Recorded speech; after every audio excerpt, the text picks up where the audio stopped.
Градот Скопје продолжува со целосна реконструкција на инфраструктурата на главниот град. Откако беа реконструирани неколку улици во неколку општини во Скопје, меѓу кои Карпаш 1 и Тафталиџа, градот го обновува коловозот на улицата Московска.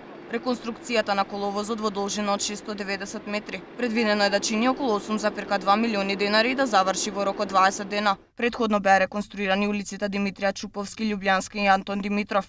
Реконструкција е во тек на улиците Февруарски поход, Лазар Трповски, Ѓорче Петров, Лазар Лечиновски, Московска и булеварот Партизански одреди. Целта е да се стави крај на сообраќајните непогоди, како и на поплаките на граѓаните за уништените сообраќајци. Градоначалникот кажа дека тоа е токму ради процесот на реконструкција и повика на трпение од страна на возачите. Изгребани се лентите затоа што се реконструираат улиците, а сообраќајните проекти се изготвуваат во соработка со Министерството за внатрешни работи и се поставени соодветно. Тоа што можеби некогаш не сакаме да ги видиме или избрзуваме, тоа е веројатно субјективна слабост на секој од нас како учесник во сообраќајот. Соодветно е секаде изрегулирано како се движат, како треба да се движат возилата.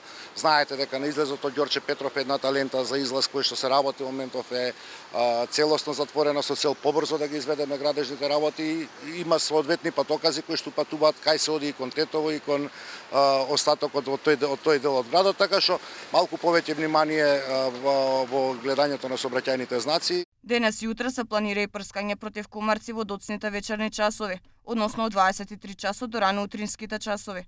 Ова е трето поред прскање против комарци, а во текот на годината се предвидени 5 серии. Ова што денеска се случуваше и утре, тоа е третото поред прскање за комарци, така што според планот се движиме, а очекувам дека тој план е 5 пати, а ако имам потреба ќе ги појачаме тие мерки. Тоа е само за комарци или и за комарци, и за инсекти, и за глодари, за канализација, за ставоци, за сет. Тие се плански активности кои што се одвиваат согласно динамиката која што има утврдено градот. Градоначалникот соопшти дека вечерва мостот Гоце Делчев ќе биде затворен од 17 до 22 часот од трговскиот центар Мавровка во правец кон владата, а истиот ќе биде затворен во обата правца со цел побрзо да се заврши реконструкцијата.